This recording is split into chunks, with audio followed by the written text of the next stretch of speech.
You're probably wondering why this scream sounds so familiar.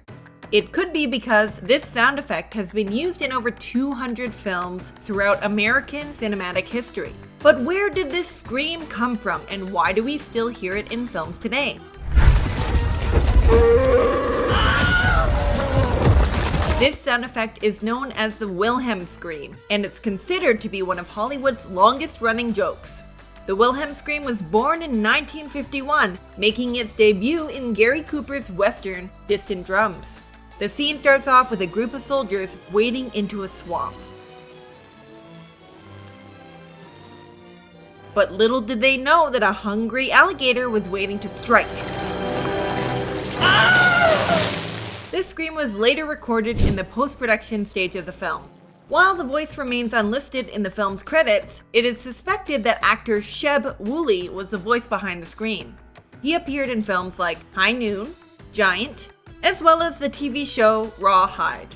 Turns out, the sound effect got saved into the Warner Brothers sound library, which is what led to the scream reappearing in the 1963 western, The Charge at Feather River. Wilhelm!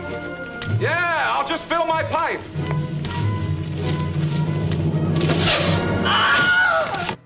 In the film, a character named Private Wilhelm gets shot in the leg by an arrow. And from this day forward, the sound effect would go down in history as the Wilhelm scream, based off of the character Private Wilhelm from the film. Ben Burt, a USC film student, recognized that the same scream kept popping up again and again in the films he was watching. Burt said, "I sort of laughed at it, because it would come up in another western.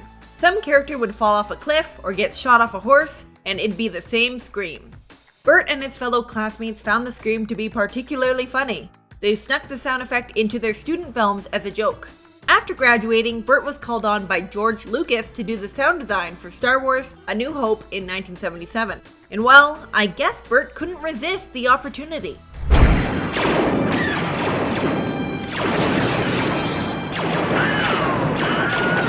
From this point on, Burt made sure to use the Wilhelm scream in every Star Wars and Indiana Jones movies he ever worked on. And filmmakers began to take notice. Directors Quentin Tarantino and Peter Jackson jumped on the trend too, using the sound effect in their films as a special nod to Burt.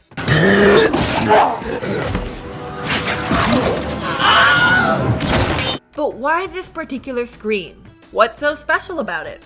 British film writer Francine Stock says that, "I think it's that two-tone. It sort of almost laughs, and it's also a scream." Now pay attention the next time you're watching an action movie. Maybe someone falls off a cliff, gets trampled by a horse, or gets chomped by an alligator. Because you might just hear one of the most famous screams in Hollywood. Okay, I'm out of here. Thanks so much for watching this video. If you found it interesting, please give this video a like and subscribe to the You Want Pizzazz channel for more videos. I hope you have a fantastic day, folks, and I will see you later. Bye!